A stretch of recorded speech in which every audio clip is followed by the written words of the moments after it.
Hey guys, welcome back to Supernatural Sessions podcast, episode 9. I'm your host, Brittany, and I'm so happy you're here. So life has just kind of been crazy lately, paranormal-wise. If you tuned into my last episode, I talked a little bit about what's been going on recently. So I mentioned the weird, shadowy ball thing that I saw. And then I also mentioned the vision that got placed into my head of this house that I was just like, this is just something really bad happened here. And I had this overwhelming feeling of it. And that this woman in old period clothing walked out of. So that's not it. That's not all that's happened. About 2 days later, Jeff is putting lotion on my legs. Fun fact about me, I hate the feeling of lotion. I can have it on my legs, I can have it on my arms, I can put it on my face. Well, I can have it on my face, but I hate it on my hands. I haven't met anybody else that's like that. That's just very sensitive to the feeling of that. Because I can have oil on my hands, just not lotion. So then he looks at me and he goes, what are those from? What are what from? I look and there's 3 large bruises. Like they're bad bruises on my legs. And the way that they're placed is like they're 3 fingerprints. And so that's what I say. I'm like, that looks like 3 fingerprints. And he's like, well, that was my thought too. It made me feel uneasy, to be completely honest. So then the next day I go and I get pizza. I come back and I see blonde man like walk in front of the window and stand there for a second and then continue on. So I think it's Jeff, because who else is it going to be, right? I come inside. Jeff is sitting in the chair with Freya, and Freya is, really relaxed. So I don't think that he just sat down, but just to be sure, I asked him if he did just sit down. And he's like, no, I've been sitting here. It's like, so you didn't get up and look by the window or be by the window when I pulled in? He's like, no. So then I told him what happened. He's like, that's weird. And then, so that was a few days ago. And then today I was taking a shower and I see a shadow that kind of resembles like a hand glazing in front of it. So I'm like, don't love that, because I'm in the shower. That's like a very vulnerable place. I open the shower curtain, no kids, no animals. There's nothing in there that would cast a shadow. And I'm kind of like freaking out a little bit because I have 2 rules. I don't want to see you when I'm trying to go to bed. And I don't want to see you when I'm in the bathroom. We have a fabric shower curtain. So I'm like, I wonder how far away you need to be to cast a shadow. Like, can you be over by the sink and cast a shadow? And no, you have to be really, really close, like almost directly in front of it to cast a shadow with the shower curtain and our lighting. I'm like, that doesn't make me feel great. And I don't know, it feels negative, honestly. Like, it does not feel like a positive entity with everything that's happening. The fact that it's 3 bruises that look like fingerprints really freaked me out. The area of my leg, I don't really feel comfortable posting that. So I don't have a picture to show you guys. You're just going to have to trust me, I guess. But I'd love to hear your guys' thoughts on it. It's a lot of experiences close together, but it's not like it's happening all day. It's just like these random experiences. Anyways, today we're going to be diving into some real spooky paranormal stories. And then I also have a listener story as well. So let's dive into it.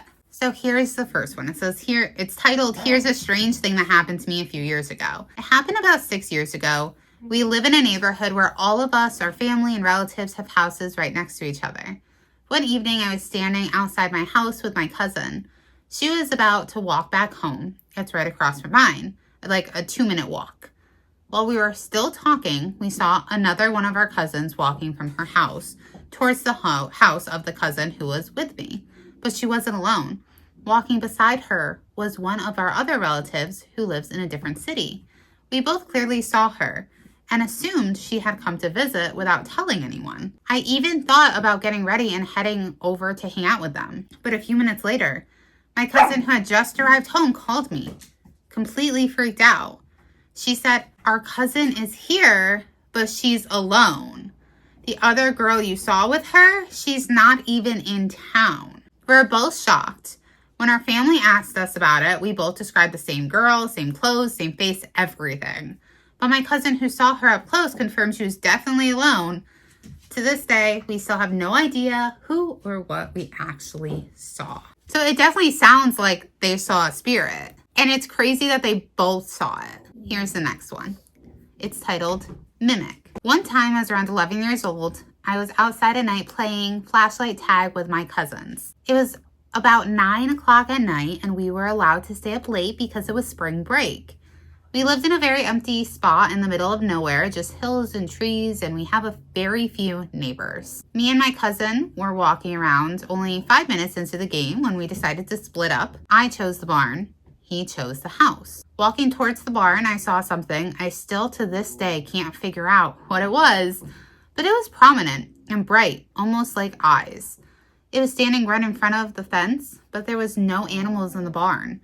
I immediately turned around to head for my cousin. When I got there, he told me that I was not being funny. I was very confused until he told me that he heard me whisper his name and then my dog's name, but scream my brother's name. However, that time it sounded like my cousin instead of me. I told him I didn't even say anything, and when I get scared, I become very quiet and rarely scream at all. We yelled, we give up, and ran inside. We still didn't know where everyone else was. We on inside found out to be funny, they all hid inside and no one was outside. I still think about this today and I still have no idea who or what kept calling our names and how many people were there to make different voices. Oh my gosh, it sounds like a skinwalker. I don't think that's a mimic. Like, mimics can definitely, obviously they're called mimics for a reason. They mimic your voices. They can mimic you. Like, my son saw a mimic when I posted about my encounter, everyone was like, that sounds like a mimic. But my friend who is a medium, she believes that it was my mother. But if it was a mimic, like with Sebastian, I was downstairs doing laundry in the kitchen and I hear him going, Mom, Mommy. And he ran upstairs and I was like, so I yelled for him, like, Sebastian. And he comes back downstairs. I'm like, what are you doing? Like, what's going on? He goes, where are you? I'm downstairs. I'm in the kitchen. He goes, I thought you were, I saw you going upstairs. I'm like, what? He goes, I saw you walking upstairs. Nope. I don't love the idea of my son seeing things that I don't see. But anyways, this sounds much more like skinwalker-y than mimicky. Because they're known to mimic voices to kind of like lure you into a certain area. That noise in the background is Miles. And my throat is like very scratchy right now. It feels very strained. So I do apologize for that. Okay, so this one is called Ghost Kid. When I was growing up, my dad lived in a house that was built in the early 1900s. I had tons of paranormal experiences in this house, but this one freaked me out the most because it was the only time I had physically seen something in the house. I was about 14 years old. My dad and his girlfriend had just switched the house from cable TV to Fire Sticks, and I didn't have one in my room yet, so I'd watch TV in my little brother's room when he wasn't there. This night, he was sleeping downstairs in his grandma's room. He was 4. So I was in his room watching TV when suddenly out of the corner of my eye, I saw a black figure about the height of my brother standing in the doorway. Thinking it's him, I say his name. Why are you awake now? And as I go to look towards the door, the figure quickly turns and runs down the stairs. I hear the sound of the running. Thinking he's just playing around, I look at my phone and I see that it's 1 a.m., so I decide to go to bed. I shut off his TV and lights and head back to my room. As I walk into my room, I hear soft footsteps creeping back up the stairs, so I turn towards the stairs, still in my room, and watch as the figure peers around the wall towards me. As I see it, it quickly jumps back and goes running back down the stairs. This time I hear faint child laughter. Still thinking it's my brother, I go downstairs to get him to bed. When I get downstairs and go to the room he's supposed to be in, he's sound asleep in bed. It's at this point that I hear the faint laughter in the kitchen near the stairs to the basement. Deciding I wasn't going to check it out because at this point I'm scared, I go back to my room. I plugged in my phone and laid down in my bed And then when I looked up, I saw the same black figure I had seen the other 2 times peer into my room at me. I quickly turned my bedside lamp on, and as I did, it ran down the stairs laughing. I shut my door and slept with my lamp on that night. My dad no longer lives in that house, but to this day, both my dad and my stepmom don't believe me when I tell them that story. They brush it off as my imagination, even though my stepmom and her mom both experienced things in that house with me. I'm curious if it's a little kid trying to play like a game or if it's something a lot darker. And this one is called The Lizard Man. Growing up, I was very close to my cousins. Although we aren't related by blood, I visited them often, and I still do. For context, my cousins used to live with their grandparents, and one of them still does. Their grandparents have a large house in Chandler, Arizona, located in a cul-de-sac. The house has 2 stories, 3 bedrooms, and a large staircase. The story I'm about to share took place when I was around 5 years old, and my cousins were about 6. The adults were in the living room while my cousins and I were playing with Hot Wheels at the bottom of the stairs. At some point, I looked up at the top of the stairs and I saw a tall man in a frog or a lizard costume with blacked out eyes and an open mouth. He was standing in front of an open door with the light off. As a child, this obviously terrified me, and I remember freezing in place, unable to move at all or speak. All I could do was start crying. After a couple of minutes, my cousins noticed that I was crying and started staring at something. So he looked up too and had the same reaction. He grabbed my hand and we both ran into the living room to tell the adults that what we had seen, the lizard man. Naturally, they brushed us off and told my brother to go check it out with us, so we'd shut up. He was understandably annoyed, but agreed to take us upstairs.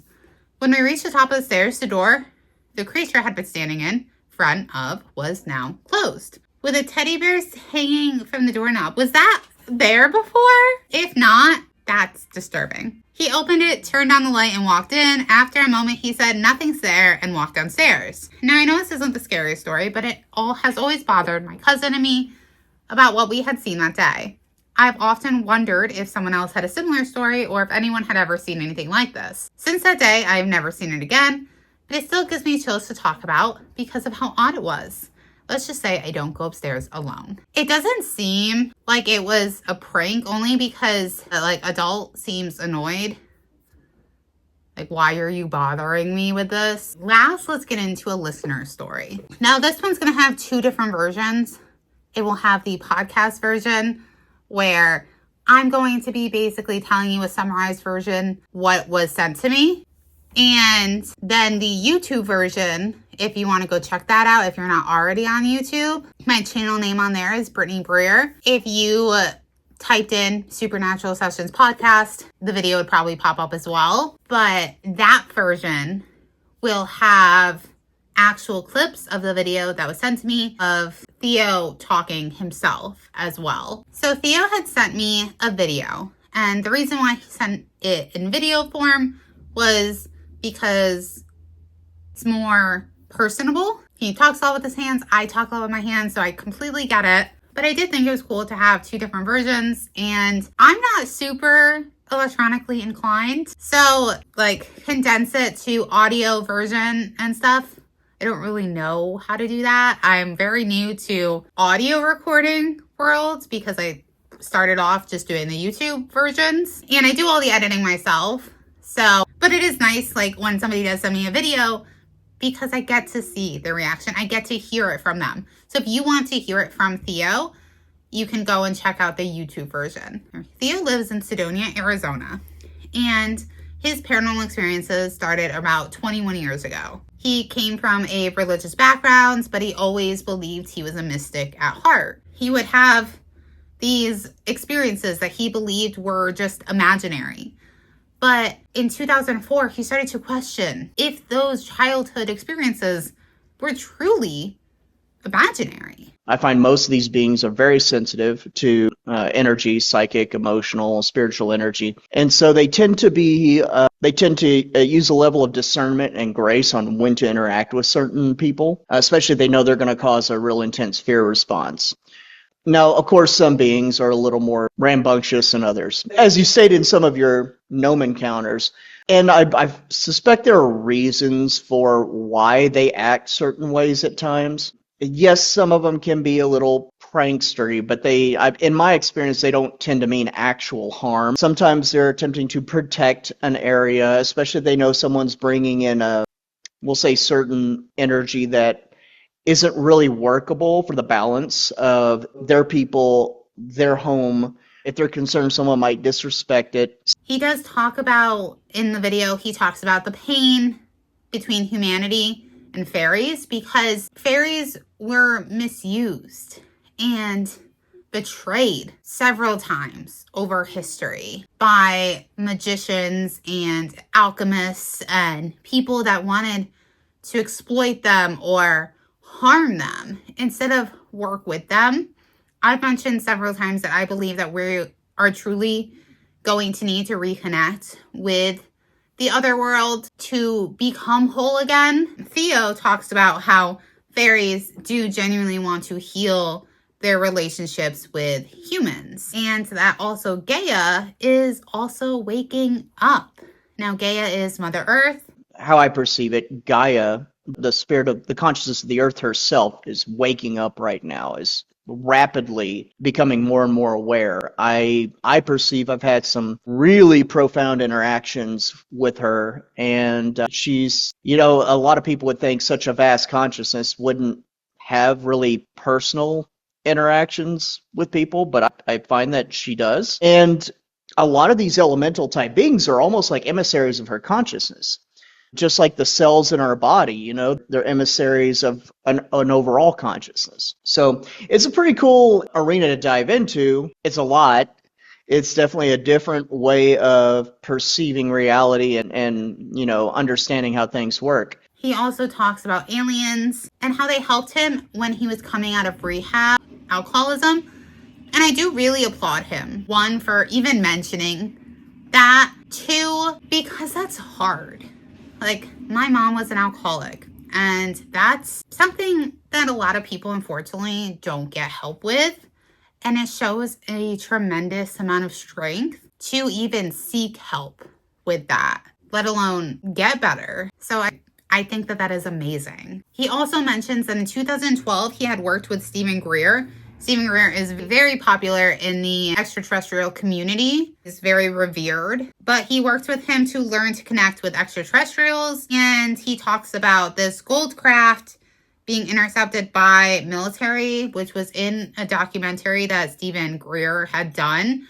I did not watch the documentary, but Theo talks about how he was actually there for that event. And that after he finished rehab, he would start communicating with extraterrestrials once again. So after I came out of rehab, I started having contact again. And it started off, I was on my mattress. I figure I'll share a few stories. Laying down for the night, and I wasn't quite asleep. I was just kind of like, trying to go to sleep. And I was in, still in a rough spot emotionally. And all of a sudden, I was on a kind of a memory foam type mattress, and I had a comforter over me. And all of a sudden, I feel what feels like someone was over me, and they put their hand down on one side, and I feel the comforter tighten and the mattress depress, and then it happens on the other side, and I'm like, and so at first I kind of freaked out, which before I drank, for a couple of years, I didn't freak out easy. But, when you're coming through and you're healing all the things that were brought up by whatever traumas triggered the drinking, like, I was in a very tender state, and I felt someone over me, kind of like, "Are you going to notice us?" And I was just like, "Okay." And so they kind of backed off because they could tell I was a little bit shaken, and I kind of, went back to my old understandings, and I centered myself. I grounded, and I just said, "Okay, if you are coming to me in love and innocence and respect, then you can stay. And otherwise, you need to leave." And after that, I kind of relaxed. And as soon as I did, the most beautiful healing energy came over me. And I got the best sleep I had in a long time that night. But so from that point, certain kinds of what I understand to be extraterrestrial encounters began to reemerge, and that became a pretty steady thing for me. Then I ended up moving to a family home more in the woods, and I started having more conscious interactions with fairy beings. And I'm starting to realize that some of it may have been what would be called the Tuatha De Danann. I actually do a deep dive on the Tuatha De Danann on my YouTube, if you would like to watch that. It's one of the first videos I ever did, There's actually, if you're watching on YouTube, you'll be able to see what it looks like, but it's called the She, Wisdom from the Celtic Otherworld, and it talks about the Tuatha De Danann in this. It is a great book. I was home tutored when I was in my senior year of school, and my home tutor, so I did that instead of going physically to school. So my tutor would bring me work and I'd do it all from home. So kind of like homeschooling, but your parents not teaching you. But my tutor, she had brought me this book to read. She had bought it. She's like, I think you'd find this really interesting. So I read it. Great book. It's by John Matthews. Highly recommend it. So go watch my video on it and then go read that book. Anyways, the Tuatha De Danann worked with him with his inner child healing. And inner child healing is something that probably all of us could use. I know I could use it. I know Jeff could use it. Like, it's something, your inner child gets damaged so easily and you block things out. You put up walls. It shapes who you are, but it can really hurt you. It takes away that innocence. But Theo goes on to say that he's only consciously interacted with gnomes a handful of times. And when he sees, like, the fairies, he mostly just sees flashes of light or movements out of the corner of his eye. And he feels their energy rather than physically seeing them in detail. He also has heard them speak, but it's very rare. Normally, it will happen in the in-between sleep state when he hears them. But most of his interactions, he will just have this sense of knowing or will be communicated with telepathically. I don't tend to have a whole lot of, if you will call it, physicalized visual connection with beings. It has happened. Usually, the more common thing is like a flash of light or something like that, or, movements that I'll see out of the corner of my eye that I can determine aren't floaters or some kind of trick of light reflecting off of my contacts. I was trained to look for these things so that we can be more credible in what we were, share. It helps to be able to do that, to discern. But, sometimes there are very real interactions. I've had people with me confirm certain kinds of phenomenon quite a lot. But essentially, most of the time, I'm very much a feeling person. I can feel presences. I can, in my heart space, in my core space, I can feel telepathic connection. They don't tend to communicate in words, in my experience. That's actually, it's a clunky way of communicating, but my brain can interpret certain things. But the more I let go and just sense the message in their beingness, the more I can know what they're communicating. It's just an immediate knowing. Very rarely have I heard one speak. Most of the time when I've had more of a visual or audible representation actually occur has been when I've been not quite asleep, but just starting to go into the astral realm, and then they'll interact with me in certain ways. It was surprising for someone who's had my experience how long it took me to get used to that. There must have been some kind of traumatic experiences back in the day that caused me to be a little bit cautious about that. But as I learned to feel safe in that and more able to maneuver my own being in that space, the more they interacted, and it ended up being quite nice. But one experience, I seem to have a lot of female beings that hang around me. Other clairvoyants have noticed that too. And at one point I was laying down and I had an interaction where she kind of pulled me into her reality and was just kind of cuddling with me. I think this is more of an ET being probably, or it's hard to say. The energetic resonance, it might have been a representation of Gaia, because I commune specifically with Gaia a lot. And that has become very potent. I have a lot of cool stories about that too. And how, as she's waking up, these interactions become more and more potent. But as a representation of Gaia, might have very well been an elemental being or a fairy type being who decided to, feels more true, she made herself bigger to interact with me on the astral level. But it was very close to physical astral. There are certain ways you can tell. And so she was just kind of holding me for a bit. And then I came out of it. And I snapped back in my body, but I was still just enough tuned in, and I was laying on my side, and I felt like she was probably behind me at that point, because that was the side she was on when I had that experience. And all of a sudden, loud and clear, I hear, "Hello," and with this musical tone, and her voice was so powerful, it felt like it vibrated through every molecule in my body and in the room. It was a little jarring, but in a beautiful way. And so I've rarely heard them actually speak. Typically, though, the communication is more telepathic. It's more, direct knowingness is how they prefer. It's very immediate, very quick. You get the full concept of what's being communicated at once. Takes some time to get used to that. Extraterrestrial beings tend to be the same way, very telepathic beings.